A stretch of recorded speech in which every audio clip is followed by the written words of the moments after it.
taking you to one of the famous street, the one that has transformed Thailand forever. I'm starting off from this spot, the State Tower. Charoen Krung Road is new road in Thailand. Thai people used to stay by the river. 6 p.m. in Thailand, everything just dark and quiet because everyone go back home, stay at their floating house.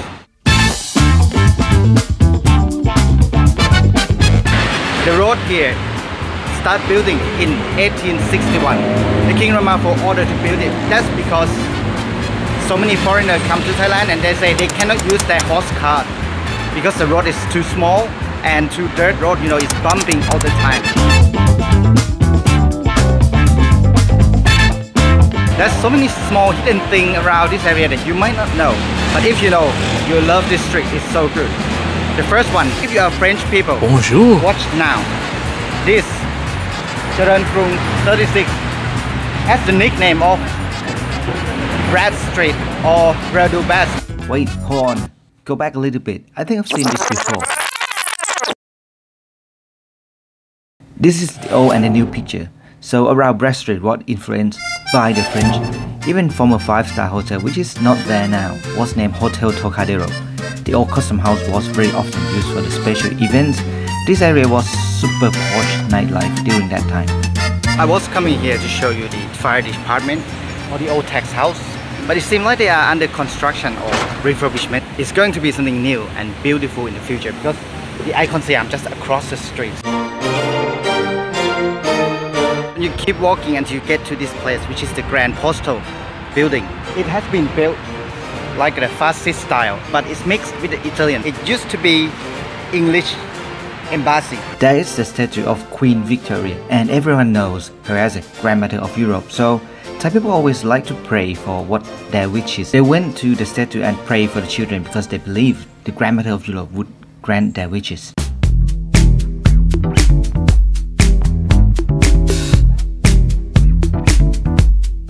There's a gallery and the burger shops or the, you know, something for you to eat. So when you walk into this alley, there's so many things for you to see, and the house number 1 is just right there. We're gonna go around and see it. Another one of that interesting part is they have the warehouse 30, the new place that they opened.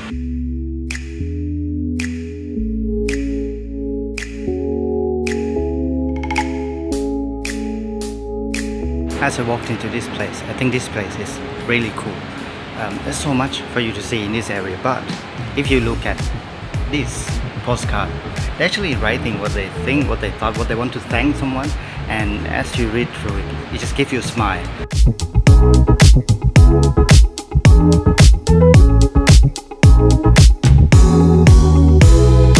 Guys, I just been walked in and it's tempted me to order coffee and I just want a break because it's so hot outside. This is not even Talad Noi yet. There's so much to offer, so much to see.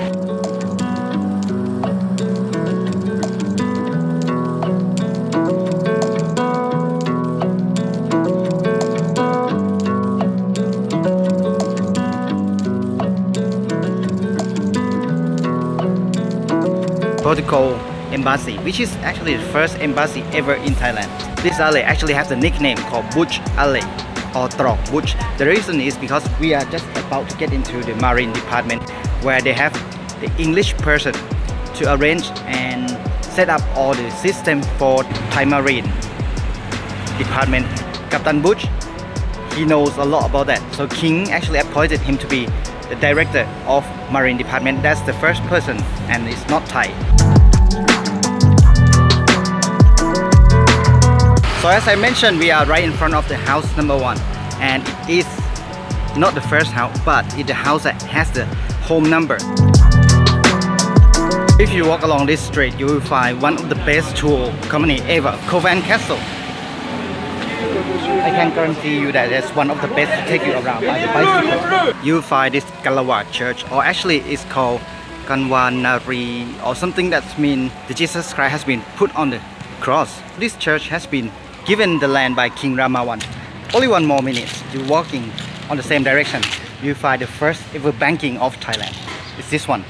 What happened is during King Rama 4, foreigners trying to open bank and they say they will allow Thai people to buy the shares but no more than 50%.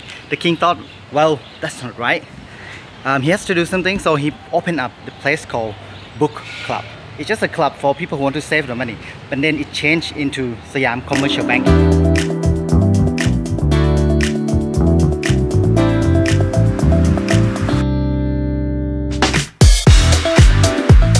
After you walk through the first bank of Thailand, you find this alley. As soon as I get here, I know that you just need to get lost. Don't need a plan, you just keep walking through.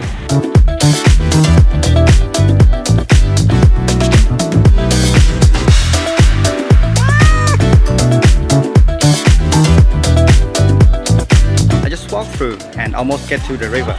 But I hate to say this, but I say I'm having another coffee.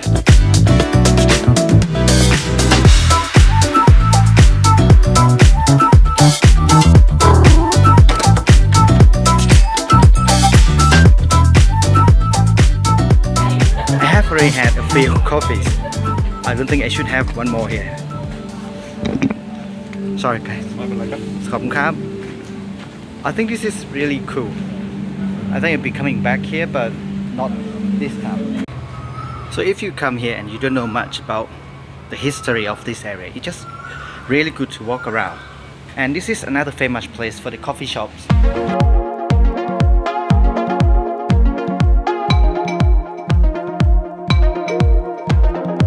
One of the most famous on the Instagram, it will be the old car that sits by the wall and people just come here and take pictures with it.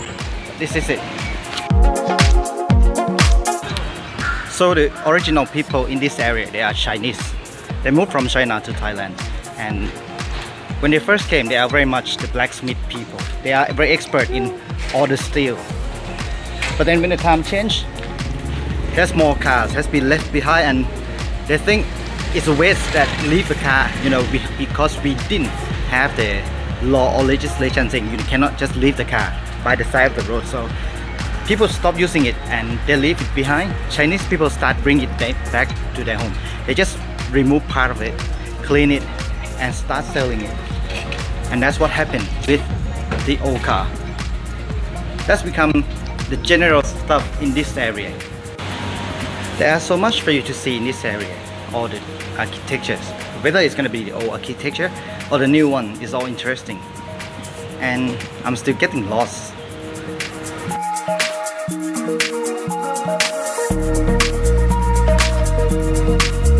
In this area, when people start cooking or making some of the dessert or anything, it's actually for themselves and this community rather than selling it to tourists. If you go to Yawarat, it's definitely that is for travelers, for tourists. But this place, they do it for themselves, for the sake of people really need to eat. So this is one of the shops. This is gonna be the last generation of the people who cook this real Chinese dessert. No one else do it anymore. So when they finish from this generation, it will be gone.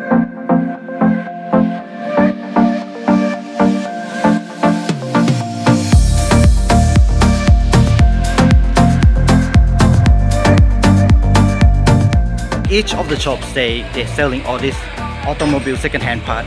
They can only remove one part in each shop. That's how their skill is. They don't remove everything. Each shop has their own skill to remove one part and clean. So after you walk through all the Talad Noi area, you can go back or you can continue your journey to Chinatown. I would say if you finish from it, just go to Chinatown. But if you feel too hot, you want to take a shower, go back to a hotel and probably come to the Chinatown again later on. I think next time I see you again, but I'm not sure when. Just make sure that you follow me and subscribe. I see you next time.